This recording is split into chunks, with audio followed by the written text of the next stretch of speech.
Hoje, então, sobre a mente. Esse é um assunto bastante explorado, sobretudo de um ponto de vista um pouco, digamos assim, fantasioso ou utilitário. Nós temos que ter um certo cuidado com isso, porque não resta dúvida que a mente humana tem poderes insuspeitados e que a gente poderia desenvolvê-los demais. Mas, como filósofa que sou, eu não gosto muito quando se faz um tipo de abordagem da mente desenvolvendo poderes para você ter mais concentração, para possuir mais bens materiais, para comprar um carro mais novo, ou para arrumar uma vaga no shopping. Vocês sabem do que eu estou falando, né? Até isso já houve. Eu acho que utilizar potenciais humanos, desenvolver potenciais humanos para tornar o homem mais egoísta do que ele já é melhor deixar como está. Se você desenvolve mais a mente para cada vez mais pensar em si próprio, do ponto de vista da tradição oriental, eles falam do karma, né? Que é quando o homem se desvia da lei. O karma de egoísmo é pior. Para ser egoísta é melhor fazê-lo com menos ferramentas. Porque um egoísta bem equipado, é difícil de você reverter esse karma depois. Então nós não precisamos de mais ferramentas para pensarmos em nós mesmos. Não precisamos de mais ferramentas para arrumar vaga no shopping ou para comprar o carro do ano. Já temos demais. É uma coisa que é fundamental que vocês entendam, do ponto de vista da filosofia. Muitas vezes as pessoas fazem uma certa confusão, porque filosofia clássica, da maneira como a gente faz, é a arte de viver. Sócrates já dizia, isso é o útil conhecimento que nos torna melhores. É sim uma filosofia aplicada, prática, mas não é autoajuda, no sentido vulgar da expressão. Porque nós consideramos, e isso não somos só nós, desde os primeiros autores de filosofia que entraram para a história da humanidade no mundo grego, já consideravam que a condição humana se fundamenta em fraternidade. E se você quer crescer como ser humano, menos autoajuda e mais ajudar o outro, mais altruísmo. Pensa um pouco menos em si próprio, que com certeza é uma receita que funciona para quase tudo. Vocês devem ter tido aquela avó que tivesse lá, qual fosse a doença que você tivesse, era gemada e canja de galinha. Tinha 1001 utilidades. Então, seja qual for o seu problema, pensar menos em si próprio e mais na humanidade sempre ajuda, pode ter certeza. Filosofia não é autoajuda, é muito mais pensar no outro, muito mais sentir-se responsável pela humanidade, que em geral é um antídoto eficaz para a causa de todos os problemas humanos. Isso não sou eu que falo, a filosofia tibetana fala isso claramente. Por trás de qualquer problema que você tenha, existe o egoísmo. Eu desafio vocês que encontrem um problema social, humano, histórico, do passado, do presente e provavelmente até do futuro, onde por trás não esteja escondido o egoísmo. Se você ataca de frente o egoísmo, provavelmente, como diz a tradição bíblica, tudo mais será dado por acréscimo. Então não vamos abordar a mente no sentido de ter superpoderes para poder atender mais ainda aos nossos interesses pessoais. Mas muito pelo contrário, entender, do ponto de vista da filosofia tradicional, o que é que se entendia como a finalidade da mente humana, o que define o homem, o que define propriamente a mente humana. E quando é que nós maximizamos a sua potencialidade? Quando somos humanos, quando encarnamos o nosso papel no mundo. Todos os potenciais humanos surgem quando nos humanizamos. Porque em relação a grandes objetivos, é importante que percebam que todo o potencial humano se maximiza quando você se dispõe a ser humano. Então, se você quer ocupar o seu lugar no universo, quer se comportar como um ser humano, você vai ter o melhor do amor, o melhor da imaginação, o melhor da vontade, o melhor da mente, o melhor das emoções, porque nesse momento o que nos corresponde é ser humano. E quando fazemos isso, puxamos para cima, verticalizamos todo o nosso potencial. Porque para objetivos egoístas, por muito requintada que seja a mente humana, ela fica subutilizada. Porque para isso, como dizia Kant, os instintos bastam. Para o egoísmo, para a sobrevivência, os instintos bastam. A mente só atrapalha. A mente começa a ter sentido quando você se dispõe a ser algo mais do que um animal que se preocupa em sobreviver confortavelmente. Lembre que sempre comento isso com vocês, que se você pega um animalzinho mais simples que você possa conceber, sei lá, vamos pegar um serzinho unicelular, ele está pensando em sobreviver e procriar. E o ser humano do outro lado, em termos de complexidade orgânica fora do comum, né? Em geral ele está pensando em quê? Em sobreviver e procriar. Apenas de forma mais confortável, mais tecnológica, com mais prazer. Ou seja, o que seria isso? Seria uma ameba high-tech, né? Uma ameba VIP. Isso não é o humano. Isso é um ser que tem latente o potencial humano. Percebam, não sei se vocês assistiram, eu não assisti, portanto não os condeno se não tiverem assistido, porque eu não gosto desse tipo de filme. Mas esses parques do dinossauro, que eles já fizeram não sei quantos, saiu recentemente mais um, tem muito filme de terror que eles usam esse elemento, que é pegar um animal muito violento, muito agressivo e imaginar se você colocasse a mente dentro dele, o estrago que faria. Vocês já viram que isso já foi muito trabalhado em temas de filmes? É como se fosse um leão selvagem correndo atrás de uma vítima. A vítima sobe na árvore, aí você coloca a mente no leão. Ele constrói uma escada, sobe a árvore. Acabou. É uma mente que vai fazer com que o instinto dele fique mais eficaz ainda. Mas ele vai continuar guiado pelo instinto. Isso é o homem quando usa a mente única e exclusivamente em função do seu egoísmo, dos seus interesses instintivos. Isso não é propriamente um ser humano. É um ser humano em potencial. É mais aquilo que cientificamente se chama de um animal racional. É isso mesmo. Um animal com finalidade de animal, com objetivos de animal, mas tendo como meio a razão. Tá?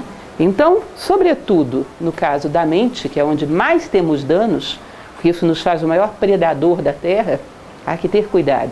Nós estamos falando de usar a mente bem para qualquer finalidade. Filosoficamente, falamos de usar a mente bem quando queremos encontrar o bem, quando somos guiados pela boa vontade, quando queremos ser humanos. Existe uma coisa complicada, é você passar por uma pessoa uma técnica sem deixar bem claro o que ela pretende fazer com isso. Porque cá entre nós, uma pessoa que é mau caráter e tem más intenções, é melhor que ela não tenha técnicas. É muito melhor, por exemplo, o crime desorganizado do que o organizado. A organização é boa, mas quando você a coloca no crime, é terrível, porque aumenta a eficácia do quê? Do crime. Vejam os grandes psicopatas que tivemos na história, como eles tinham qualidades. Se não tivessem, não teriam sido grandes. A capacidade de planejamento, de organização de Hitler era uma potência, senão ele não teria sido um Hitler, teria sido um bandido de beira de esquina, que teria sido um grande lucro para a humanidade. Então, qualidades humanas como meios são perigosas. Ainda dá para colocar uma aqui, mas vai atrapalhar a entrada das pessoas, né? Se vocês prometerem que virão a todas as palestras assim em massa, alugaremos uma sala maior. Tá? Se vocês prometerem, eu garanto. E a Melissa também. Então vamos lá. Isso a gente vai tratar. Entendam isso, porque se você pega uma escola como a platônica, academia, o cidadão não entrava lá se ele não tivesse uma garantia, se Platão não tivesse uma garantia de que se tratava de uma pessoa com uma boa estrutura moral, um bom caráter. Ele não pedia conhecimentos intelectuais, ele pedia base moral. Conhecimentos intelectuais dava a ele. Agora, a base moral, se o cidadão não tivesse, era difícil adquirir. Hoje, para dar o conhecimento para uma pessoa, você pede o quê? Conhecimentos intelectuais, um vestibular, né? Ou você já viu o vestibular sondando a moral de alguém? Não existe isso. Então, você pode pegar uma pessoa cuja moral seja muito duvidosa e potencializá-la através do conhecimento. E vai potencializar o que ela é. O conhecimento se torna meio para fins muito duvidosos. E daí temos muitos dos estragos que temos no mundo atual. Então, em resumo, vamos conhecer um pouco mais a mente para utilizá-la como seres humanos. A filosofia se propõe a isso. Bom, então o que seria o potencial da mente como ferramenta humana? Eu tenho aqui um passador de slide que não posso me esquecer dele. Vocês sabem que, do ponto de vista científico, nós somos isso aí, Homo sapiens sapiens, que se caracteriza exatamente pelo fato de termos o uso da mente. Se a gente for pegar a etimologia, eu adoro pegar a etimologia, porque é tão surpreendente, gente. Por trás das palavras você descobre intenções de quem as criou, que não tem mais nada a ver com o que a gente pensa delas hoje. Eu fico muito impressionada de ver determinados significados de palavras. Por exemplo, esses dias eu falava para vocês aqui, quando falamos sobre vontade, sobre poder, que poder vem de potes esse, posse do ser. Poder é poder ser, é poder fazer, é poder realizar. Não é se impor autoritariamente sobre ninguém, é poder sobre si próprio. E isso está dentro da palavra. Isso não é maravilhoso? A gente percebeu o que era a intenção dela quando nasceu e que se distorce e hoje já não significa mais nada daquilo. Então, quando a gente pega essa origem da palavra mente, que em latim é o mens, e antes no indo-europeu, que é a raiz do latim, do grego, vem de men, que provavelmente é também a raiz da própria palavra homem, mas de mentalização, de mencionar, de tudo que se refere a pensar, raciocinar, estabelecer formas mentais com lógica. E aí nós fomos, ao longo da nossa história de estudo do ser humano, antropologia física moderna, antropologia cultural, foi tentando definir o limite entre o humano e o animal. Isso é uma coisa que é polêmica até aos nossos dias, vocês sabem. Sempre houve essa dúvida, onde é que termina o animal, onde começa o humano? Tales de Mileto, que é considerado um dos mais antigos filósofos gregos, uma vez ele se envolveu numa polêmica dessas. E as pessoas sempre tendem a definir o ser humano por atributos muito superficiais. Isso nunca deu certo. Uma vez ele estava num grupo discutindo e o grupo chegou à seguinte conclusão, que o ser humano é um ser bípede cujo corpo não está coberto nem de penas nem de pelos. Aí ele achou aquilo ótimo, foi em casa, pegou uma galinha, depenou e jogou no meio grupo e disse, eis um ser humano. Daí para cá, essa questão nunca mais foi resolvida a contento. Chegamos a esse ponto, o domínio da razão. Mas o que é realmente o domínio da razão que define um ser humano? A partir de onde? O que é propriamente a razão? Então isso ainda é uma questão em aberto. E, aliás, quanto mais pesquisamos o potencial dos animais, mais complicado fica a questão. Tá? Então vamos imaginar um pouco mais o que seria isso, entender um pouco mais o que seria isso. Eu peguei emprestado um pouco a deixa do filme Divertidamente, né? Para explorar a palavra mente, logicamente. A palavra lógica, que vem de logoi, que é a inteligência, é um dos elementos básicos da razão. Lógica é a arte daquele que pensa corretamente. Sabe o que é a lógica? É aquela que concatena formas mentais de maneira correta, que nem você concatena termos de uma equação matemática. Isso, mais isso, mais isso, mais isso, e chega a uma boa solução. Chega a uma resposta para um problema. Às vezes um problema inusitado que você está vivendo pela primeira vez. Por lógica, você pode chegar a uma saída daquilo. Lógica é a arte do pensar correto, que é uma grande e boa arte. Eu, particularmente, sou uma boa defensora de estudar lógica, porque eu acho fundamental você aprender a pensar sem distorções, porque até isso, no nosso momento histórico, as pessoas, a maior de todas as preguiças que temos é a preguiça mental. As pessoas se acomodam a um pensamento muito tortuoso e isso nos faz muito facilmente manipuláveis. Então, lógica é capaz de concatenar premissas e conclusões até um fecho ou conclusão final, que é um silogismo correto, ainda que diante de um estímulo novo. Nunca vivi isso e resolvo. Isso já foi feito, por exemplo, com antropóides, orangotangos, chimpanzé, gorilas, chimpanzé sobretudo, que tem uma diferença genética muito pequena do ser humano, né? Você coloca caixas espalhadas e o cacho de banana pendurado lá em cima. E ele nunca viveu aquela experiência. Ele consegue, sabiam? Coloca uma caixa em cima da outra e alcança o cacho de banana. Passa um tempo ali rodando em volta daquele negócio, ele consegue resolver problemas desse grau de dificuldade. Você percebe que isso é uma equação lógica? Coloca um em cima do outro, o seu em cima, alcança o cacho de banana. Isso é lógica. Isso, mais isso, eu chego lá. Ou seja, a arte de concatenar corretamente o pensamento vai fazer com que cheguemos a conclusões diante de situações ainda que desconhecidas. Isso é bem interessante, que vocês vão perceber que o homem, no momento em que ele descobriu que ele acreditava nas coisas que pareciam ter lógica, ele descobriu simultaneamente uma maneira de fazer as coisas parecerem ter lógica sem ter. E começou a enganar os outros, que são os sofismas. Sofismas são as coisas mais antigas que tem, a filosofia grega, os sofistas. Havia todo um desenvolvimento de uma forma de pensar, onde nas entrelinhas você induzisse as pessoas ao erro.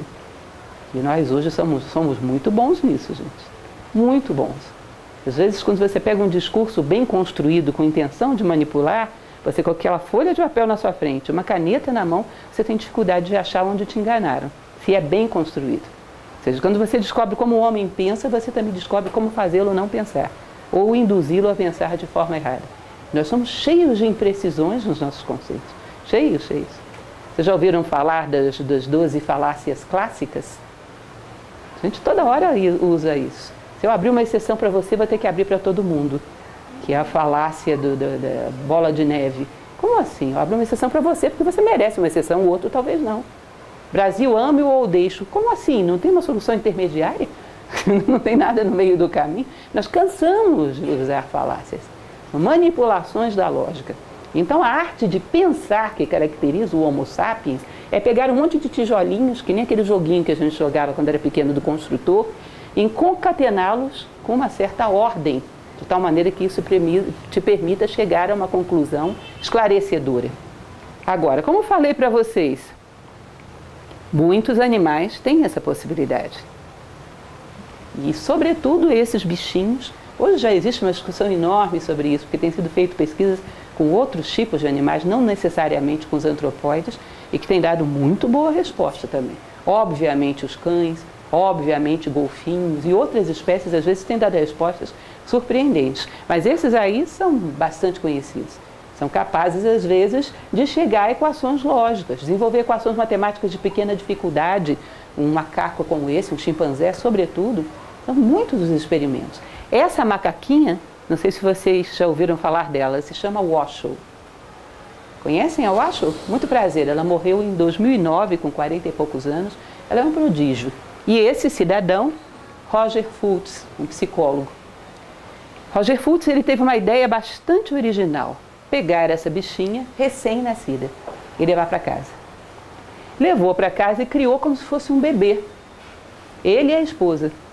Diante dela, eles só se comunicavam pelo código de surdo-mudo norte-americano. A Washoe foi o espécime mais hábil que eu saiba, que foi escolhida, que foi encontrada até agora. Ela chegou a dominar perto de 150 sinais do ALS americano. 150 sinais do código de surdo-mudo. Ela pedia as coisas através de gestos. Quando ela teve um filhote, ela não gerou, ela adotou um filhote, ela ensinou alguns desses sinais ao seu filhote. Existe nos Estados Unidos, não sei se ainda tem, deve ter, um experimento Washoe, onde tentaram isso com vários outros espécimes. É difícil ter alguns tão hábeis quanto ela, porque os animais são diferenciados entre si. Quem tem cachorro sabe disso. 2 cachorrinhos da mesma ninhada, um é mais esperto que o outro. Ela era muito esperta. Mas, de qualquer forma, outros já desenvolveram também. Agora, se você for ver a comunicação entre ela e o Fultz, existem obras publicadas, e na internet vocês encontram uns montes, se digitarem esse nome, ela falava coisas do tipo Washoe passeio, Washoe carinho, Washoe dormir, Washoe rua. Se você chegar para um ser humano e analisar a humanidade em geral, a comunicação que nós jogamos, por exemplo, na atmosfera no dia de hoje, no planeta fora. Você acha que a maior parte da humanidade falou de quê? De se divertir, de comer, de dormir, de ir para a rua, de conforto, não é isso? Aí você vai dizer, não, mas é muito diferente. Por que é diferente? Ah, porque o Washoe dizia Washoe comida. E fulano disse, eu gostaria de ir para um restaurante. Bom, mas isso é um macaco com uma sintaxe requintada, né? É um macaco embrulhado para presente. Mas vamos e venhamos, o conteúdo é exatamente o mesmo. Ou não? O conteúdo, logicamente, seria reduzido ao mesmo conjunto de símbolos matemáticos, inclusive, que é a mesma coisa, apenas embalado para presente, mais bonitinho, mais VIP. Agora, vocês imaginam algum dia o Fultz chegando lá para tratar da Washoe e ela pensativa, com a mão no queixo, assim, Washoe pensadora. Ele chegasse para ela e perguntasse, o que foi, Washoe? Ah, Washoe, sentido de vida. Justiça. De onde venho, para onde vou? O que é a morte? Fraternidade universal. Eu tenho alma? Existe Deus? Puf, o Fultz morreria do coração, né? Eu não sei nem se ele mesmo andava perguntando essas coisas. Porque eu acho que não perguntaria. Não preciso convencer vocês disso, isso é óbvio, ela não perguntaria. Vocês percebem que existe um limiar metafísico que não pisa a consciência animal, só pisa a humana. E nem todas. Aí é que está o problema. E nem todas. É à toa que Mircea Eliade, que era um antropólogo muito famoso do século passado, ele dizia que para ele o homo não era tanto sapiens, era mais o homo religiosus. Era mais aquele capaz de supor no metafísico, pensar em termos éticos, estéticos, do que propriamente aquele que era capaz de fazer equações lógicas. Por isso, se vê nos animais. Eu acho que eu era muito esperta. Então, esse limiar do metafísico, para cá, é humano. Pelas vossas obras vos conhecerei. Quem é capaz de penetrar nesse campo é humano. Agora, vocês percebem que muitos seres humanos não penetram. Como é que a gente vai fazer um limiar? Então, o animal que faz operações matemáticas complexas, às vezes é capaz de fazer, talvez, um desenvolvimento lógico mais complexo do que alguns seres humanos. Onde é que eu vou botar essa fronteira? Então, quando o ser humano não penetra na condição humana, que reside mais nesse espaço metafísico, é como se ele tivesse a condição humana em potência, mas não realizada. Na prática, é consciência animal. A condição humana está lá, adormecida, não realizada. A Washoe não entra porque não pode. O ser humano não entra porque não quer, porque todos eles têm essa necessidade, essa possibilidade de se realizar na ética, na estética, na espiritualidade, na compreensão dos enigmas da vida, que constitui o verdadeiro uso da mente humana. Porque, como dizia Kant, simplesmente para sobreviver, lá embaixo, os instintos seriam suficientes. A mente mais atrapalha, porque multiplica o potencial dos instintos. O homem já não se satisfaz com qualquer coisa para sobreviver. Eu acho que está bem entendido até aqui? Então, muito prazer. Essa é a Osho. Quem quiser conhecer, farto material na internet. Bom, a Índia, que é uma tradição preciosa, vocês vão dizer, por que ela está falando de Índia? A gente não está falando de filosofia. Filosofia não nasceu na Grécia? Isso também é uma suposição que, em geral, fazemos, que é um pouco engraçada. Se você considerar que filosofia é amor à sabedoria, só os gregos amavam a sabedoria? Os egípcios amavam o quê, hein? Deixando o rastro histórico que deixaram? Fazendo o que fizeram, o que os egípcios amavam? Os hindus, o que eles amavam? A tradição zen, o taoísmo, o confucionismo amavam o quê? Ou seja, é um pouco infantil da nossa parte achar que a filosofia nasceu com a Grécia. Esse nome, sim, diz que nasceu com Pitágoras. Agora, o amor à sabedoria nasceu com o homem, provavelmente. O ser humano nasceu com esse potencial e, em algum momento, um primeiro homem o externalizou. E começou a gerar nisso uma tradição de pessoas que buscam conhecer a si próprios e conhecer o potencial humano em plenitude. Isso sempre existiu enquanto existiu uma civilização humana. E sempre existirá, felizmente. Felizmente. Então, na Índia, eles diziam que nós temos duas mentes, que é como se você considerasse um espelho, pode estar virado para baixo ou virado para cima. Quando a mente humana está virada para baixo, eles chamavam de kama manas. Kama, na Índia, tem até um deus com esse nome, que significa desejos. É a mente que trabalha para os desejos. Ela trabalha simplesmente para fazer com que os desejos do teu corpo, que é mais descanso, geral preguiça, gula, luxúria, você alcance isso com mais facilidade. Os desejos das tuas energias, você alcance riquezas mais fácil. O desejo das tuas emoções, alcance o objeto das tuas paixões mais fácil. Ela trabalha para reforçar os teus desejos, para fazer com que eles sejam mais facilmente alcançáveis. Agora, essa mesma mente, não é outra, essa mente, quando você vira esse espelho para cima, ela começa a refletir princípios universais. Ela começa a refletir o plano das ideias de Platão. Aí ela começa a refletir necessidade de fraternidade, de justiça, de bondade, de amor, de integridade. Ela começa a refletir os princípios universais e vê um jeito de trazê-los ao mundo. Mas é o mesmo potencial mental. Então, se eu visse, por exemplo, você fazendo uma equação matemática, já viram em desenho animado? Quando a pessoa está pensando muito, sai uma fumacinha assim da cabeça. Se ela estivesse aí fazendo uma equação matemática e saindo aquela fumacinha, inclusive o calor está favorecendo a fumacinha, né? Eu perguntasse para ela, o que você está pensando? Eu estou pensando numa maneira de organizar as minhas economias para poder fazer uma viagem para o exterior com o dólar nesse preço que está difícil. Mas eu vou conseguir, eu quero passar as férias não sei onde. Bom, ela está usando a mente dela para um interesse que não é mau, mas é absolutamente pessoal. Absolutamente a serviço de um desejo. Agora, se ela estiver fazendo essa mesma equação, a mesma, eu chegar e perguntar, o que você está fazendo? Eu estou fazendo uma conta para ver como é que eu poderia viabilizar, distribuir esses refugiados pelo mundo afora para que todos tenham uma casa. Estou fazendo uma equação para tentar resolver o problema da, sei lá, da escassez de recursos em tal lugar. Você percebe que é a mesma equação, mas agora o interesse já não é egoísta? O espelho está voltado para cima? Ela está tentando espelhar princípios universais e trazê-los ao mundo. Fraternidade, justiça, bondade. Aí a mente dela começa a ser humana. Esse é o umbral da mente humana. E aí ela atinge o seu máximo requinte. Aí ela vai atingir o seu máximo elevação. Ontem eu dava palestra sobre Leonardo da Vinci. E você percebe uma tônica em todos os gênios da humanidade, aqueles que utilizaram ao máximo a sua mente. Não pensavam apenas em si próprios.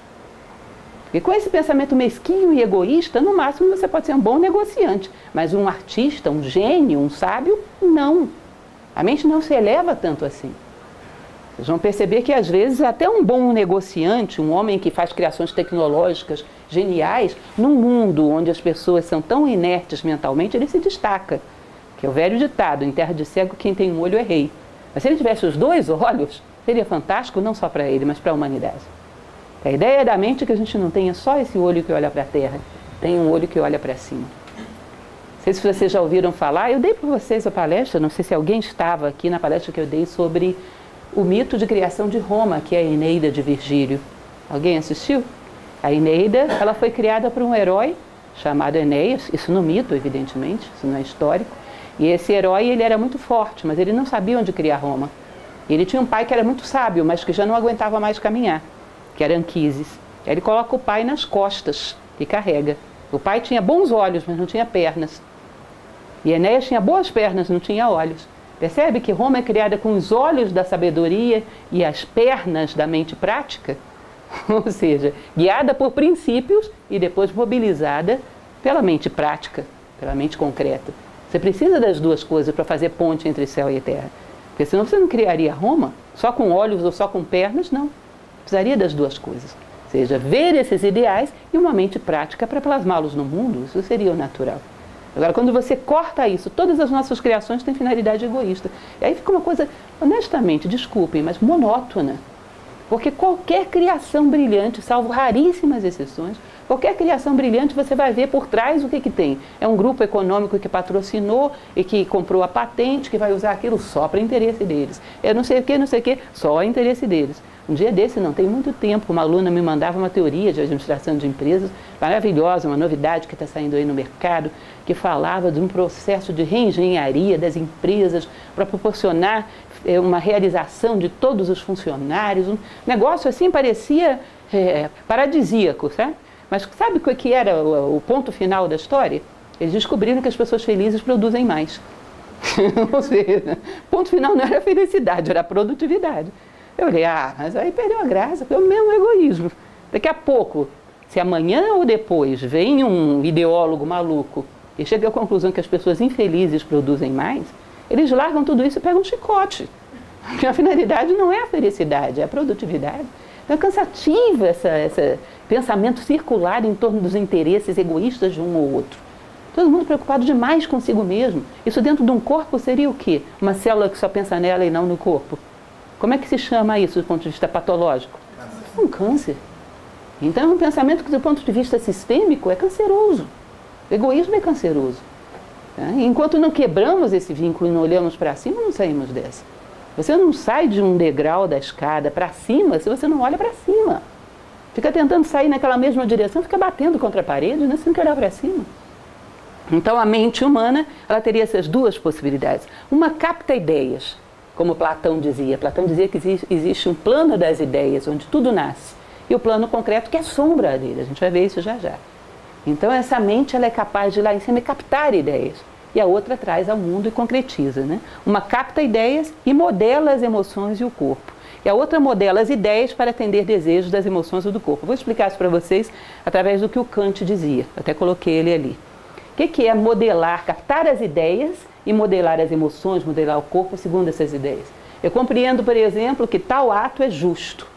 Que aí eu vou pegar as minhas emoções, que vêm logo abaixo da mente, e vou ensiná-las a gostar desse ato, porque é justo.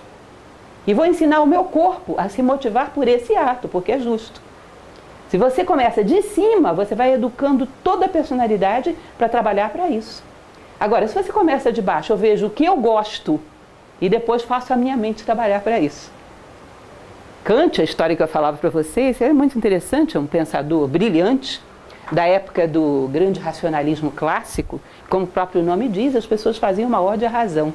E ele era um professor brilhante, os alunos o adoravam. A sala ficava bem mais cheia do que essa hoje, não sei como ele fazia. Ele disse que uma ocasião um aluno virou para ele e disse: professor, ainda bem que nós superamos aquele primitivismo medieval, hoje nós usamos a razão. Aí Kant vira para ele e diz: olha, meu caro, quem usa a razão? Me mostra uma pessoa que use a razão. Você sabe o que é usar a razão? Deixa eu te explicar. Digamos que você tenha brigado com seu vizinho. Você transforma você no fator A, seu vizinho no fator B. E desenvolve uma equação puramente mental e matemática em torno desses dois fatores em interação. Lógica, sem nenhuma influência das emoções. E aí você vê onde é que você vai chegar. Eu errei. E em cima dessa dedução lógica, você vai lá e pede desculpas para o seu vizinho. É isso que você faz? Não! Sabe o que você faz? Você chega para a sua mente e diz o seguinte: dá um jeito de provar que quem está certo sou eu. Ou seja, nós não somos racionais, nós somos sofistas. Nós colocamos a nossa mente a serviço dos nossos interesses emocionais, lá embaixo. Vocês já percebem que as pessoas elas vão fazer perguntas já com a resposta na mão? Eu costumo brincar com os meus alunos que é como você encomendar uma história do Flamengo a um vascaíno. Ele já tem a solução, é o pior time do mundo, agora ele vai desenvolver uma equação para chegar aí. Ele já sabe onde ele quer chegar. Quando nós vivemos em função de caprichos emocionais, nós pensamos para chegar aí, já está definido. Uma vez eu me recordo que eu vi acontecer um acidente no meio da rua, que claramente era um garoto muito jovem que tinha feito uma pequena barbeiragem, não era nada nem tão grave, mas o que mais me impressionou naquele caso foi a chegada do pai. Aquilo foi cinematográfico, porque o pai chegou daquele carrão, abriu a porta do carro e disse: eu não quero nem saber o que aconteceu, eu estou do lado do meu filho tem a razão. Eu fiquei pensando, será que ele pensa que é um bom pai? Se ele fosse um bom pai, ele diria: eu não quero nem saber o que aconteceu, eu estou do lado da justiça, seja ela de quem for. Os incas, quando iam para a batalha, os nossos vizinhos aqui da América pré-colombiana, eles invocavam os seus deuses e diziam: que a vossa mão, Senhor Pachacuti, Viracocha, que a vossa mão esteja a serviço do justo, seja eu ou não. Sabe o que é você pedir uma coisa dessas, que envolve um risco de vida? Eles pediam aos deuses que lutassem do lado do justo, se não fosse eles, que ele não lutasse com eles. Queria reforçar o erro deles com a vitória. Imagina o que é isso? Agora, nós não temos essa noção, trabalhamos com um mundinho emocional, como os indianos dizem, astral. Eu gosto disso, logo isso é verdade. Então minha mente é serva disso. Então tudo é feito de baixo para cima. E o pior de tudo, que é o que vocês já devem ter desconfiado em algum momento, é que esses gostos nem seus não são. A maior parte deles é moldado e formatado pela inércia da sociedade. A gente gosta de uma determinada coisa, do outro lado do mundo, se eu nascesse em outra cultura, eu gostaria de outra.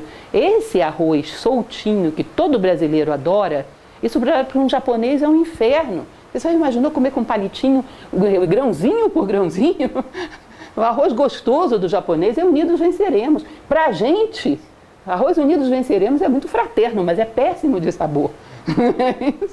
Ou seja, é uma questão meramente circunstancial. A maior parte, para não dizer quase todos os nossos gostos, não foram escolhidos por nós. E até os nossos pensamentos, porque partiram desses gostos. Então, às vezes, quando dou aula de ética, eu faço palestra de ética para as pessoas, que eu digo: bom, o comportamento humano deveria ser assim. Sempre tem alguém que vem com aquela pergunta: ah, mas eu não gosto disso. Como assim? Aprende a gostar. Você acha que gosto é uma coisa tão rígida? Modela o seu gosto. Isso se chama formação de caráter. Você compreende isso como nobre, justo e bom? Compreendo. Muda o paladar, aprende a gostar. Isso não é possível? Esse gosto foi formatado por alguém? Muda. Formata você mesmo. Toma as rédeas da sua vida. Ou você acha que o seu gosto é muito metafísico? É algum atributo da sua alma? Até o paladar físico da gente, você sabe que é moldável. Você pode aprender a gostar de uma coisa que não gostava. Que dirá o paladar sutil? Muda. Não gosta, aprende a gostar. Se você compreende que é bom, aprende a gostar. Isso é construir de cima para baixo, entende? Eu sei que isso é fraterno. Sei lá, não gosto de sírio. Por quê? Ah, não sei por quê. Eu tive um trauma freudiano na primeira infância. Não interessa o trauma freudiano. Me desculpe o Freud, mas tchau. É uma pessoa que precisa da minha ajuda, é um refugiado, é um ser humano. Aprenda a gostar. A partir de hoje, os sírios vão ser os melhores seres humanos do mundo. E fim de papo. Por que eu tenho que ficar vítima dos caprichos de uma emoção mal educada? Como eu falei para vocês, até o gosto mais grosseiro, que é o paladar físico, pode ser mudado, que dirá o gosto sutil. De gostar de pessoas, gostar de situações, e perdemos muitas oportunidades na vida de fazer coisas que teriam nos ajudado a crescer por essa besteira do capricho do não gosto. Teu gosto não é teu. Compreenda o que é nobre, justo e bom e aprenda a gostar disso. Isso é formação de caráter. Isso é reconstruir a si próprio. Ou seja, partindo de cima para baixo. Porque como fala a tradição grega, eu coloquei esse centauro e esse minotauro ali, vocês estão vendo que aquilo ali é o centauro, né? Da cintura para cima humano, da cintura para baixo animal. O que significa esse personagem mitológico? O humano domina o animal. Tanto que ele normalmente é arqueiro, ele consegue atingir o seu alvo, os seus objetivos. Humanos, porque o humano domina o animal. Agora o minotauro é o contrário, o animal domina o humano, a cabeça é de touro, o corpo é de animal. Então não basta uma embalagem humana. Para você dizer é um ser humano, você teria que ver dentro dele o que prepondera, o que predomina. Lembrem, mais uma vez, do princípio bíblico: pelas vossas obras os conhecerei. Sócrates dizia: age para que eu te veja. Solta o cidadão na vida e vê se ele corre atrás dos instintos ou corre atrás de princípios. Pode ter uma embalagem humana, mas dependendo do que ele faz, não é humano. Se eu te mostro uma garrafa de Coca-Cola e você me pergunta: é detergente ou refrigerante? Eu digo: não sei, o que você acha? Serve para limpar o chão ou para beber? Para limpar o chão, então é detergente. Coloca no mundo e vê para que serve. Coloca esses seres no mundo e vê para que servem. Tudo correndo atrás dos seus instintos, só a embalagem humana. Eu não compraria um produto no supermercado porque a embalagem é bonitinha. As coisas não são definidas pela embalagem, mas pelo seu conteúdo. Isso é óbvio, toda dona de casa sabe. Isso. As coisas são definidas pelo seu conteúdo. Então, quando a mente trabalha para objetivos humanos, ela tem o potencial de criar um Requiem de Mozart, a criação de Adão de Michelangelo. Ela tem a capacidade de criar sonhos magníficos, ela cria gênios, ela cria idealistas, ela cria seres humanos. Porque ela foi feita para isso. Ela não foi feita para você se concentrar e conseguir vaga no shopping. Vá a pé para o shopping, vá de bicicleta e use a sua mente. Eu não estou brincando, vocês sabem que houve algo na moda, algum tempo atrás, que falava exatamente isso. Você colava uma nota, vocês não viram isso? Isso me divertiu muito. Pegava uma nota de $1, colocava vários zerinhos para virar $1 milhão e colocava colado no teto do seu quarto de dormir. Aí quando você abria os olhos de manhã, ficava olhando para aquilo, dizendo: eu vou ter $1 milhão, vou ter. Você imagina você usar a mente para isso, meu caro? Vá trabalhar, é melhor, porque pelo menos se você não conseguiu $1 milhão, você desenvolve a virtude do serviço, isso é mais humano. Mas existe, e fez um sucesso tremendo isso. Do ponto de vista da filosofia, vamos e venhamos. Isso é uma desonra da condição humana. A mente não foi feita para isso. A mente foi feita para você olhar para cima, mas não é o teto da sua casa, é algo mais elevado, bem mais nobre. Para olhar para as estrelas, como dizem os poetas. Né? Bom, continuando, platonicamente, esse nosso amiguinho aí, que eu preferia a caricatura do que o quadro, para ficar mais dentro do estilo do PowerPoint, mas vocês sabem que Rafael, quando ele pinta aquela academia de Atenas, ele pinta Platão apontando para cima, ou seja, para essas ideias. Olha aí, é bem pertinho da gente. Toda a escola Nova Acrópole tem um quadro desse, não precisa me preocupar. E lá no meio, então, tem Platão, que curiosamente, Rafael Sanzio, que pintou esse quadro, ele pintou os filósofos da Grécia, mas todos eles ele colocou o rosto de artistas do Renascimento. Então, Platão é Leonardo da Vinci, vocês sabem. Leonardo da Vinci, esse gênio que também elevava a sua consciência ao mais elevado, à essência da natureza, para poder plasmar a beleza, que tentava criar algo que fosse como ele imaginava que fosse o universo manifestado, sem linhas. O esfumato é isso, sem divisões, não há linhas na Mona Lisa. Ela é um abraço harmonioso entre luz e sombra, entre espírito e matéria. Ela não tem divisões, é tudo uno. Ele plasmava essa ideia em beleza. Ou seja, a ética de Platão e a estética de Leonardo da Vinci são perfeitamente encaixáveis, porque falam de uma única coisa: um mundo harmonioso, onde luz e sombra se abraçam harmoniosamente. E ele dizia: eu olho para vocês e não vejo linhas. Eu quero criar uma obra de arte assim. Então Platão ele costumava dizer: existe um mundo das ideias, onde tudo aquilo que vai ser criado no mundo em algum momento pré-existia no plano das ideias. E as coisas que existem aqui são sombras. É como se você imaginasse um marceneiro pensando uma cadeira. Ele pensou, existe no plano das ideias. Aí ele vai pegar a madeira e tentar construir. Conforme a sua habilidade, essa cadeira vai ser mais ou menos parecida com a sua ideia. E se não é parecida agora, ele vai aprendendo marcenaria e vai criando cadeiras cada vez melhores. Isso é evolução. Evolução é o correr das coisas materiais atrás do sonho que as criou, atrás da ideia que as criou. Mas aqui no mundo manifestado as coisas vão se destruir. Nada é eterno aqui. Lá no plano das ideias é. Uma ideia não vai morrer nunca. Uma cadeira sim. A cadeira, se você imaginar, ela tem uma estrutura muito interessante, porque ela é totalmente estável em relação ao mundo material e totalmente receptiva em relação a quem passa por ela. Então ela tem a ideia da estabilidade para servir, dar um momento de descanso àquele que passa. E para isso ela equilibra bem no mundo. Ela é uma ideia de serviço, de generosidade, plasmada num objeto material. Então, como ideia, ela nunca vai deixar de existir. Como objeto, nenhuma cadeira é eterna. Então, Platão falava desse mundo das ideias e da mente humana como uma ponte entre esse mundo e o mundo concreto. Ele diz, quando você coloca para construir coisas um homem baixinho do ponto de vista espiritual, sem espiritualidade, sem sonhos, A cabeça dele não toca o plano das ideias. Então ele olha para cima e não vê nada. Ele vai construir coisas defeituosas. E isso vai gerar um tempo enorme de sofrimento para que a história corrija essas coisas defeituosas. Quando, por exemplo, você coloca um político, que é uma das coisas mais graves que se faz, que não tem altitude espiritual para sua mente tocar a fraternidade e ter os pés no chão e trazer essa fraternidade ao mundo, ele vai gerar um monte de distorções. Isso é sofrimento para a humanidade por séculos, para corrigir essas distorções que a pessoa errada gerou. Tá? Isso é o conceito indiano de karma, que é causa e efeito. Isso causa não só um karma para a pessoa, mas para toda a humanidade. Muito tempo de sofrimento por causa de alguém que não foi ponte. Toda a humanidade sofre quando um ser humano não é ponte. Não traz ideias divinas à Terra, inventa, distorce, manipula por egoísmo. Tá? O homem nasceu para ser ponte e a sua mente era para isso. Então a formação e a depuração do gosto segundo ideias próprias e ser objetivo com os nossos desejos. Já falei para vocês que é uma das perguntas mais chatas que você pode fazer para si mesmo, mas necessária. Quais das minhas ideias são minhas? O que significa uma ideia ser minha? Significa que eu vi algo, ou pensei algo, desenvolvi um processo lógico de reflexão, cheguei a uma conclusão, sem que ninguém desse palpite, sem que ninguém me influenciasse, eu criei essa ideia. Se você parar para olhar tudo que existe no seu plano mental, a maior parte delas é software que você comprou pronto. São clonadas do coletivo. A maior parte delas. Muito poucas ideias nossas. E se não temos ideias realmente nossas, não podemos ser objetivos com os nossos desejos, com o nosso emocional, não podemos formatá-lo. Saber o que é excesso, o que é capricho, depurar o nosso gosto, aprender a gostar daquilo que é bom. Você precisa saber o que é bom para depois depurar o gosto. Nós falávamos há um tempo atrás aqui também no Lago sobre as máximas egípcias, o Caibalion. Ele dizia que uma das coisas que a gente tem que levar a sério são as coisas que a gente gosta. Que as coisas que a gente gosta geram um padrão de vibração da consciência que você se afiniza com elas.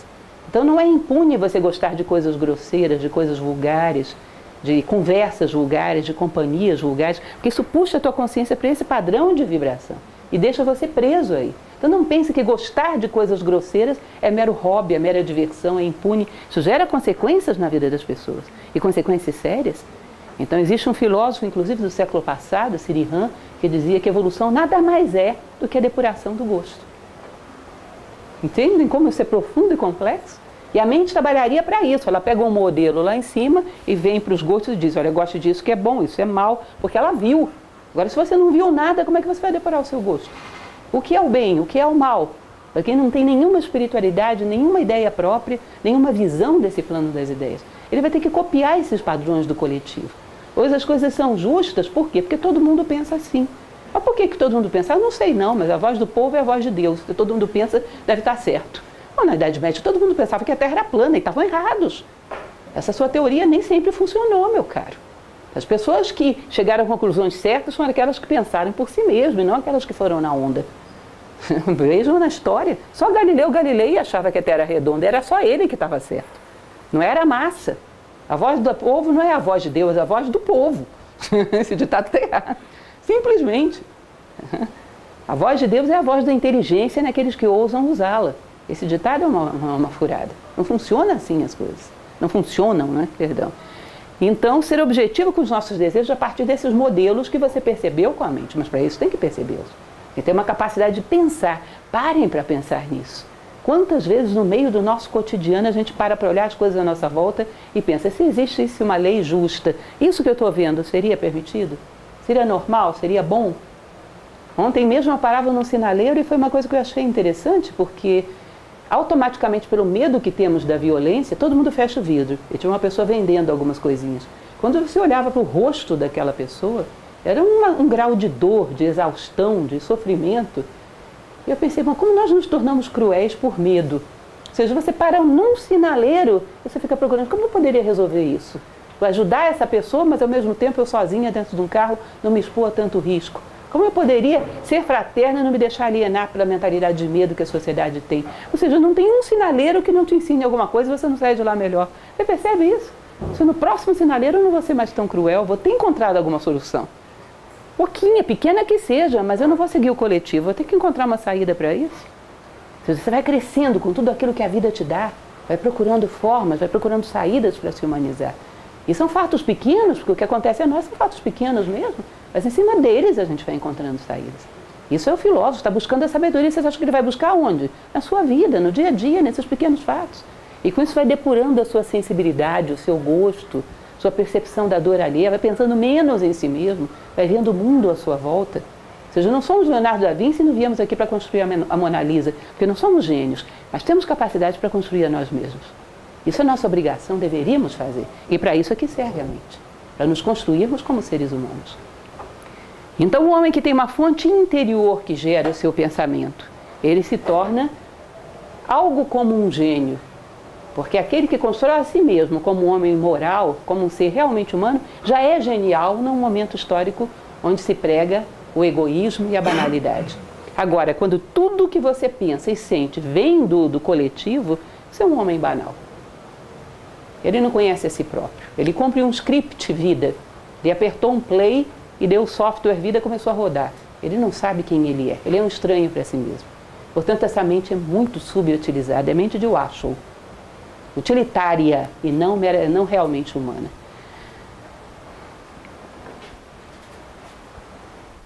E pensem, porque hoje eu fiquei imaginando, bom, uma palestra que a gente fala, o poder da mente, eu até brincava ainda há pouco com alguns professores. Será que as pessoas pensam que a gente vai falar de levitar cadeiras, de ler pensamentos? Existe uma filósofa do século XIX, que é Helena Blavatsky, que ela dizia, boa ação é aquela que atende alguma necessidade no mundo ou em nós.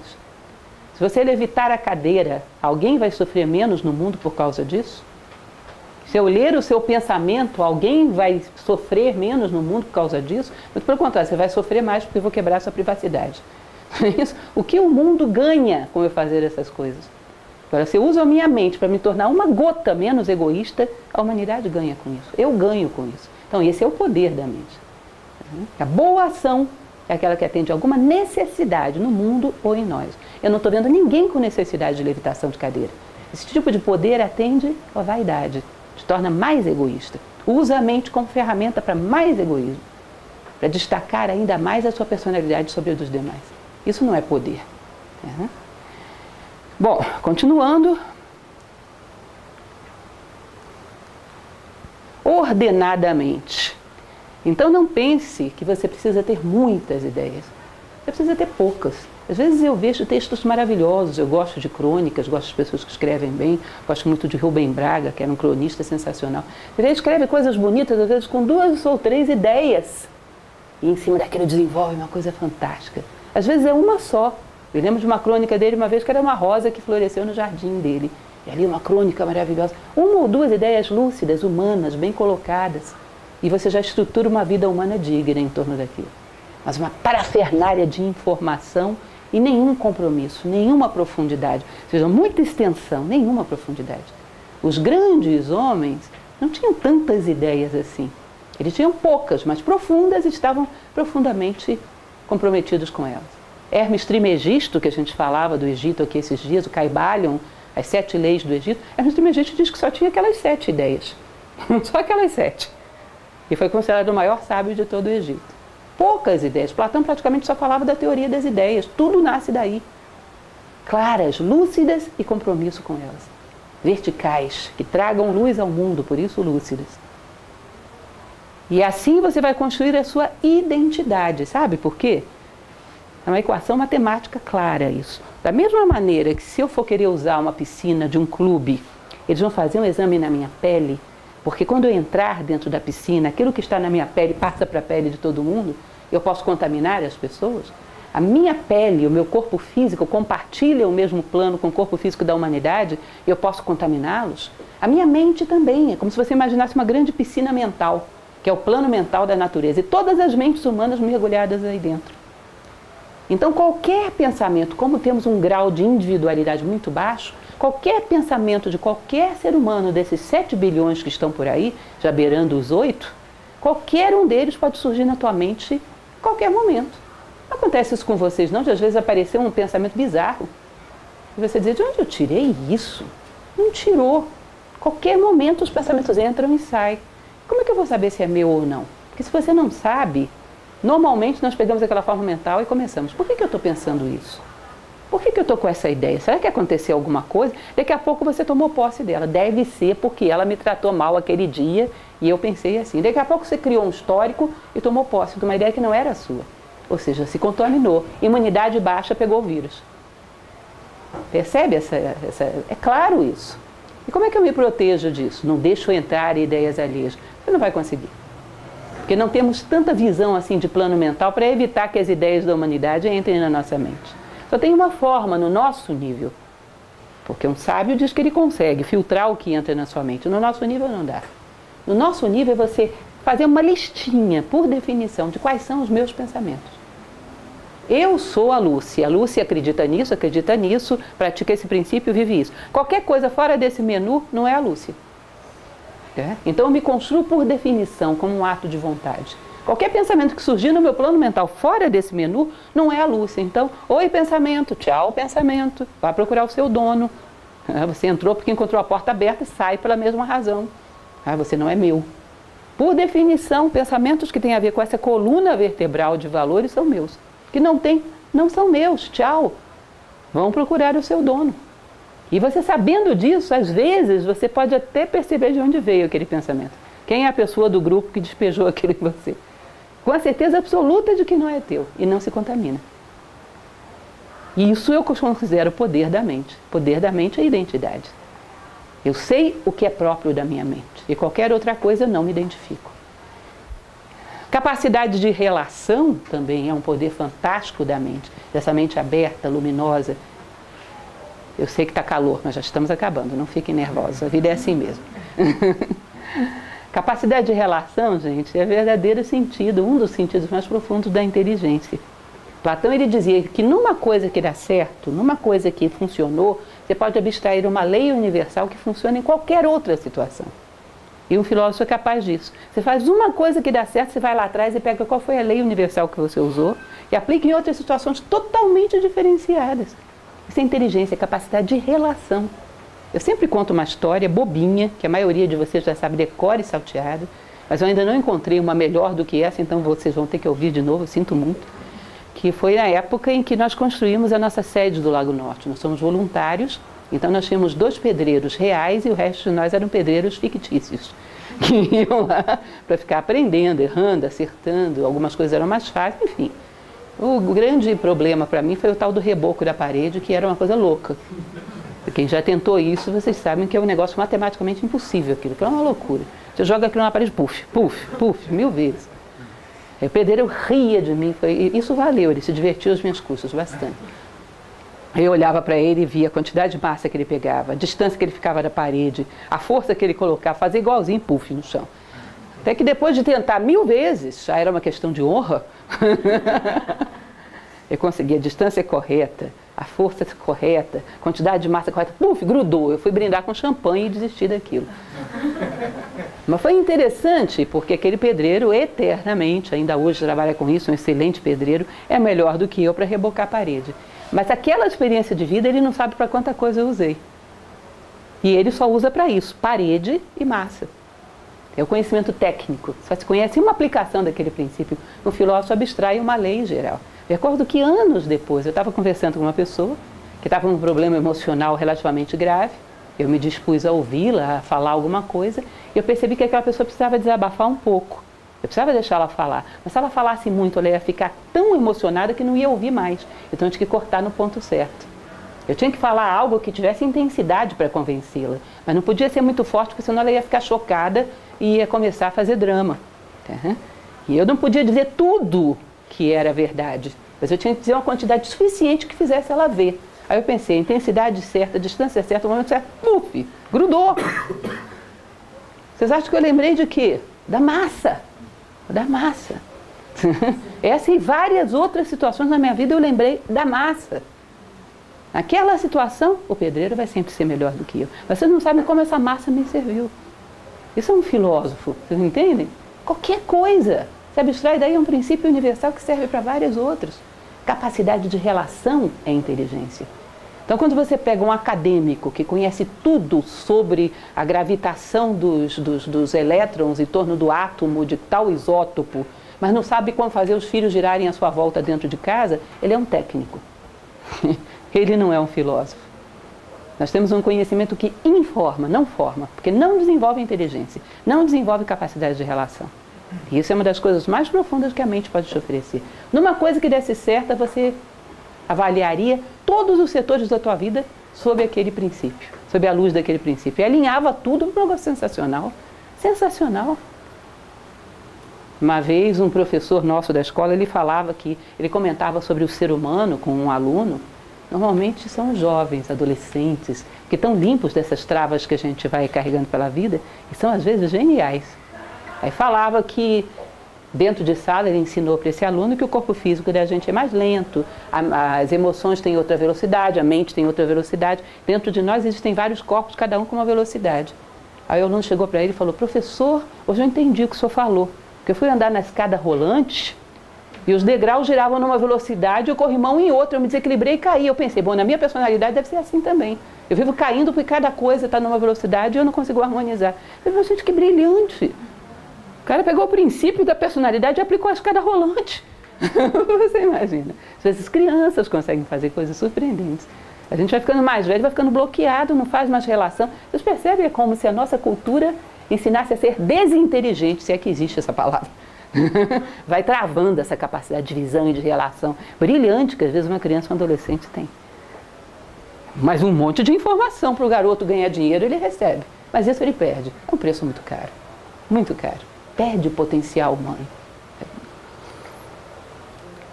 Construtivamente. Eu adorava esse joguinho. Vocês tiveram? Eu adorava. Ideias totalmente originais são difíceis. Ideias totalmente originais, em geral, gênios, tem muitas. No nosso caso, são difíceis. Você pode pegar a inspiração de pessoas? Pode. Eu posso pegar a teoria das ideias de Platão, mas eu preciso refletir em cima dela, torná-la minha. Eu não posso decorar Platão se não tem valor nenhum. Eu posso pegar as ideias de Aristóteles? Posso, mas em cima disso eu vou desdobrar, vou aplicar na minha vida, vou ver como funciona. Ou seja, eu faço essas ideias minhas, eu tomo esses grandes homens como inspiração. Mas não é uma memorização do que os outros disseram, é uma reconstrução dessas ideias dentro da tua vida. Porque se for começar do zero, é que nem construir o avião do zero, né? Começar do 14 bis, tá bom, eu posso pegar o que já foi feito e até devo. Mas a partir daí eu tenho que torná-lo meu. Eu não posso decorar como nada e nunca me atirar dentro da piscina. Tenho que tornar esse conhecimento meu, porque senão quando eu cair da piscina eu vou me afogar. Posso decorar todas as teorias que falam sobre o medo e na prática viver em pânico. Eu tenho que aplicá-las dentro da minha vida e ver como funciona. Shankaracharya, que era um grande sábio oriental, ele dizia que o intelectual é como um homem que acha que basta decorar o nome de um remédio que ele já vai produzir efeito. Vocês já imaginaram que coisa interessante? Dor de cabeça, eu fico ácido acetilsalicílico, ácido salicílico. Se eu não trago para dentro de mim, ele não faz efeito. Ou seja, não é uma questão superficial de você saber decorar o nome, ou toda a bula até, que é um bom intelectual seria toda a bula. Não resolve, a dor de cabeça não passa. Há que trazer para dentro da tua vida, há que vivê-lo. Isso também é um potencial mental. Reflexão. Saber pegar essas ideias, refleti-las na tua vida e ver se corresponde, ver se funciona. Testar as ideias na vida. Isso é a reflexão. Mergulhar detidamente nas ideias, que é a reflexão. Platão recomendava que tivéssemos um momento todos os dias para fazer isso, ainda que pequeno, mas que tivéssemos todos os dias um encontro marcado com a nossa alma, que ele chamava de divinos ócios. Um momento para você avaliar as suas ideias, a sua vida, as direções que tomou hoje. Essa questão que eu acho interessante também em relação à mente. Querer saber, muito bom. Uma curiosidade que pode ser sadia ou não, pode ser uma mera curiosidade intelectual. Mas se eu quero saber, conhecer para poder praticar as ideias, bem. Mas, sobretudo, saber querer. Uma vez que eu encontrei ideias verdadeiras, agora eu tenho que moldar os meus gostos e alinhar toda a minha personalidade segundo uma única direção. Que é o símbolo do arqueiro, né? Alinhar a sua vontade num único alvo. Saber querer. Pegar as coisas que eu descobri e honrar as verdades com a prática. Alinhar toda a minha vida com elas. Isso é uma equação também do bom uso mental. Acima e abaixo.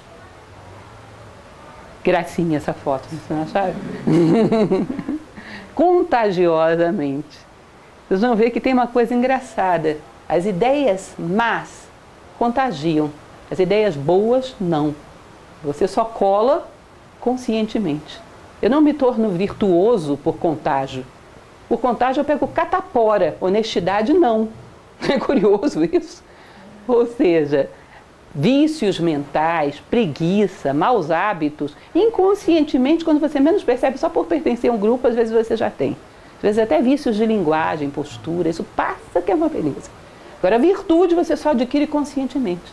Para cima dá trabalho. Lembra do ditado popular? Para baixo, todo santo ajuda. Existe uma lei da gravidade terrível aí.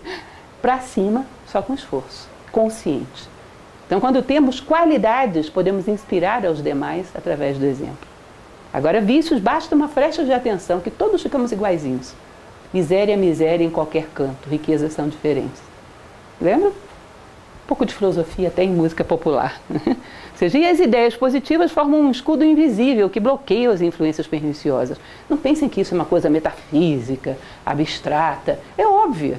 Uma pessoa que tem nível, uma pessoa que tem um certo refinamento, um certo requinte de sentimentos nobres, pensamentos elevados. Você percebe num ambiente de trabalho, quando alguém quer falar uma bobagem, procura um cantinho que fulano não esteja.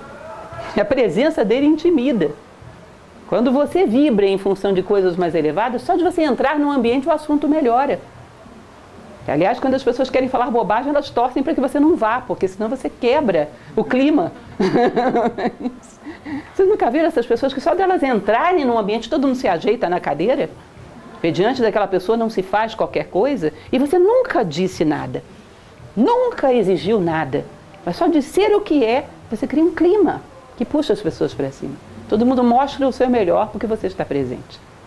Aí você vai dizer, são hipócritas, estão querendo mostrar aquilo que não são. Não, meu caro. Todo mundo é dual. Todo mundo tem algo de claro e de escuro. O fato de você entrar, puxa, estou naquilo que as pessoas têm de melhor, ótimo, você está dando uma oportunidade para elas. De viverem isso, ainda que seja 1 minuto, 2, mas você está dando essa oportunidade. Na tua presença, elas são o que elas são de melhor. Acredite nisso e aposte nisso.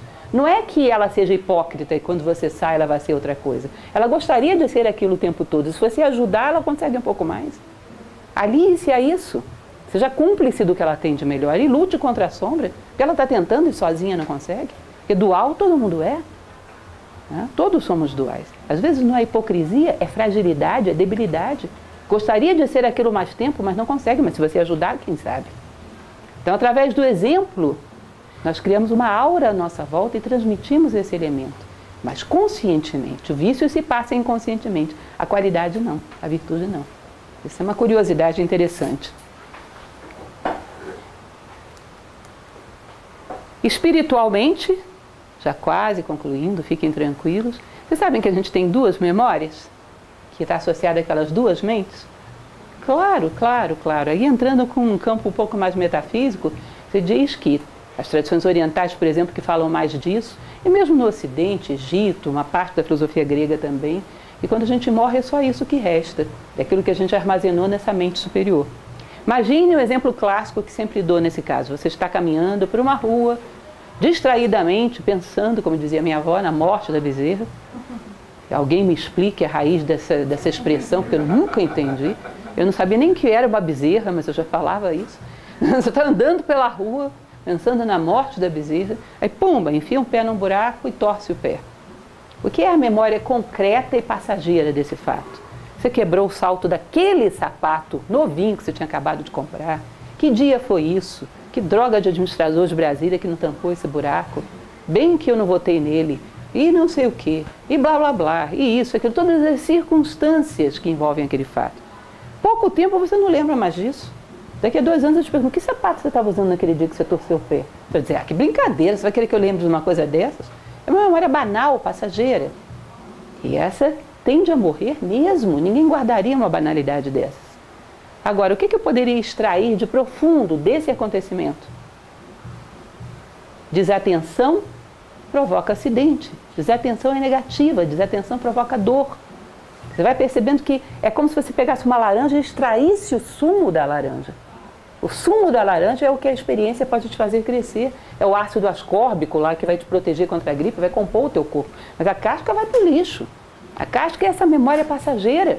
E a essência, o sumo da laranja é o que ela te permitiu crescer. E diz que de toda a nossa vida só fica o sumo das experiências que a gente tirou, que é armazenado lá em cima naquela mente superior. Platão chamava isso de reminiscências.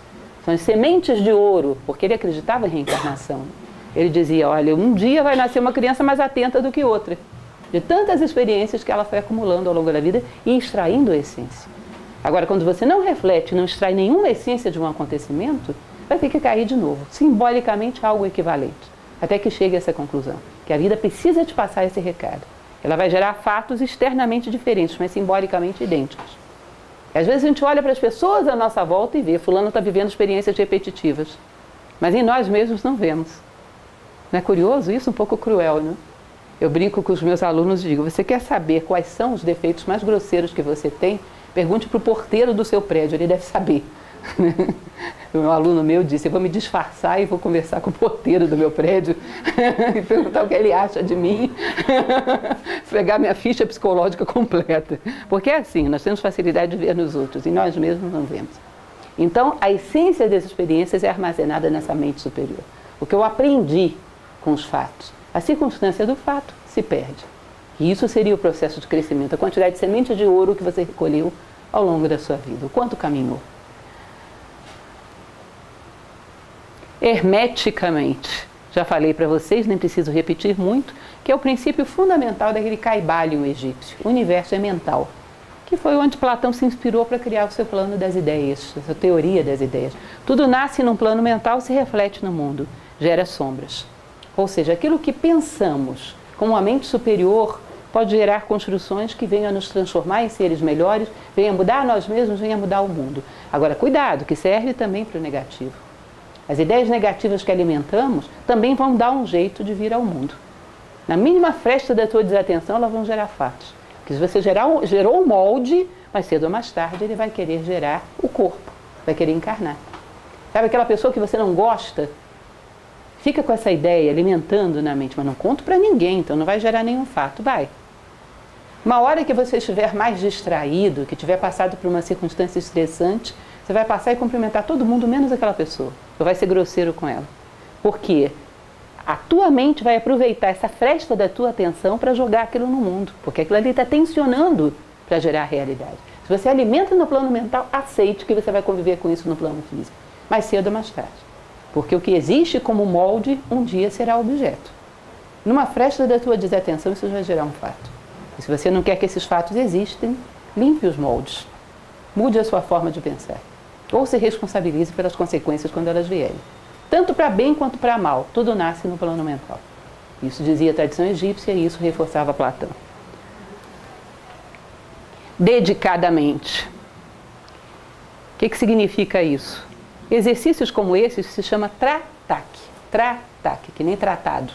Tra-Tak era um exercício que se utilizava muito em escolas, por exemplo, escolas budistas, mosteiros, como concentração. Extremamente útil, gente. Porque não precisa você fazer uma bolinha tão perfeita como essa. Serve até você olhar para um pontinho na parede. A ideia era você tentar concentrar de uma maneira tal, não vou fazer esse exercício agora, mas depois tentem sozinhos, concentrar de tal maneira que por um segundo vocês só vissem o ponto e esquecessem, não vissem a circunferência. Sumisse a circunferência. Chegasse a uma concentração tal que só vissem o ponto, sumisse a circunferência. De tanto praticar, uma hora você consegue. Isso pode ser feito em qualquer lugar com um pontinho na parede, não vê nada à volta, só vê o pontinho. Porque nem sempre você vai ter uma coisa dessas para ficar olhando, né? Mas naquela famosa e nefasta antessala do médico ou do dentista, deve ter um pontinho na parede. E você pode fazer isso com qualquer coisa.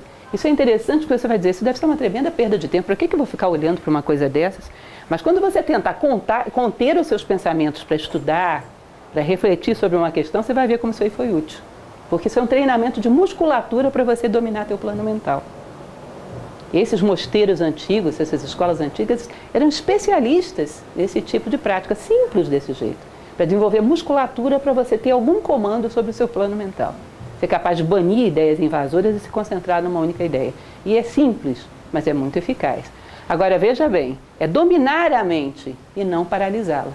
Porque a má compreensão, às vezes, desses princípios orientais faz com que a gente ache que a mente a gente tem que parar. Se você para a mente, você vai cair no nível inferior ao da mente, não ao superior. A mente é um território desconhecido que a gente tem que dominar. Tem que impor leis, tem que tornar nosso. Então, cuidado com entendermos mal essas tradições orientais. Parar a mente significa cair no nível inferior, não saber usá-la, Nós temos que dominar a mente. E outra coisa que é muito importante, para você se concentrar, porque isso aqui são meios, são ferramentas. Para você se concentrar em algo, você tem que ter fins, tem que ter motivações. Depois que eu dominar a minha mente, eu vou fazer o que com ela? Eu vou desenvolver um tal trabalho, uma tal causa. Eu não vou fazer nada, então deixa isso para lá. Vai dar trabalho à toa. Para que eu vou dominar a mente se eu não tenho um objetivo de vida? Não tenho um sentido de missão? Não tenho uma obra que eu quero realizar? Vou ter trabalho à toa. É como uma pessoa numa sociedade onde a musculatura, a magreza, o corpo sarado não fosse considerado bonito. Por que ele faria ginástica? Não faria, provavelmente. A não ser que fosse uma pessoa com muita individualidade, fizesse por si mesmo, a maioria das pessoas não faria. Faz porque tem um objetivo. Ou a saúde, ou a estética, ou seja, quem ama o fim, que almeja os fins, almeja os meios. Se eu não quero construir nada na minha vida, não vai haver técnica que me faça ter mais concentração. Eu quero afiar as minhas ferramentas porque quero construir tal coisa. Aí você vai ter motivações. E aí essas técnicas vão começar a ter propósito. Eu tenho um sentido de vida, eu tenho um ideal, eu tenho um sonho. Eu quero trabalhar para algo, então eu preciso melhorar a potência da minha mente. Se não, desistam. Não tem técnica no mundo que vai dar isso para vocês. Isso é uma reflexão consciente, lúcida e uma decisão.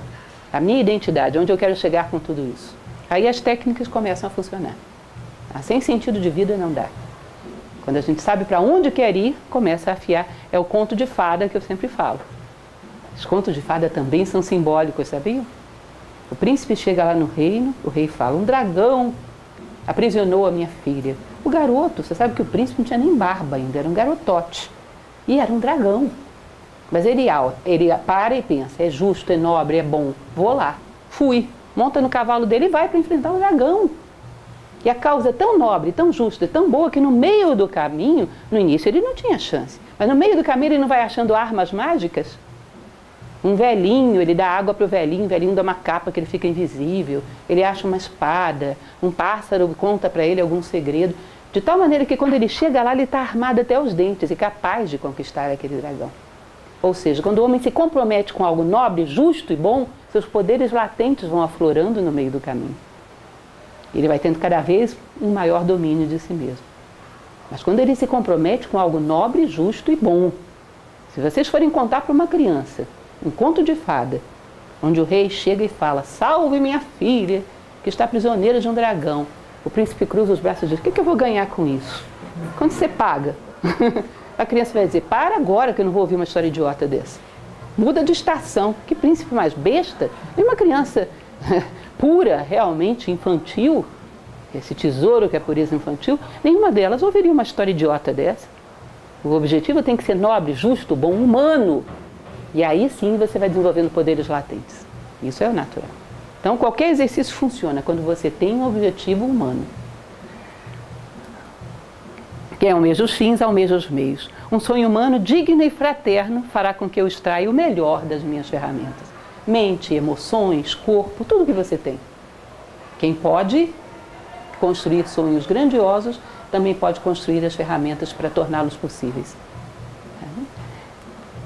E por fim, felizmente, a filosofia, como arte de viver, nos ajuda muito a conduzir esse processo, pois ela nasceu para isso.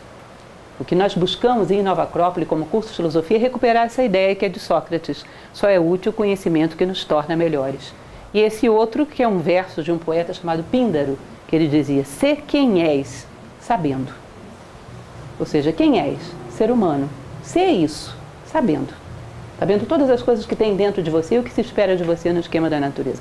Traz à tona a tua identidade. Ser quem és, sabendo. Conhece-te a ti mesmo. E isso seria, então, o que eu gostaria de expor para vocês. Como vocês sabem, isso é parte do nosso curso de filosofia. Logo no iniciozinho do segundo nível, temos uma apostila que é psicologia, porque conhecer o homem também faz parte da busca da sabedoria. E um dos capítulos trata desse aspecto de mente. O que a gente transmite nas nossas palestras são pedaços do que ensinamos no curso de filosofia. E sempre acho fantástico que num mundo como esse, sexta-feira à noite, essa hora, um calorão desse, tantas coisas para fazer na sociedade, quem está aqui é porque tem vocação para a filosofia. E, portanto, se vier conhecer o que a gente sempre oferecer, tem tudo para gostar. Então arrisquem, venham conhecer. Tá? Temos turmas abertas, depois vocês podem ver com a Melissa. Todas as nossas filiais aqui, todas as demais, temos turmas abertas todos os meses, 2 horas por semana, um aprendizado da arte de viver como seres humanos e utilizar todas as ferramentas que a condição humana oferece. Que é isso, estão todos convidados. E não esqueçam também o lançamento do meu livro amanhã, quem quiser prestigiar, ficaria muito contente.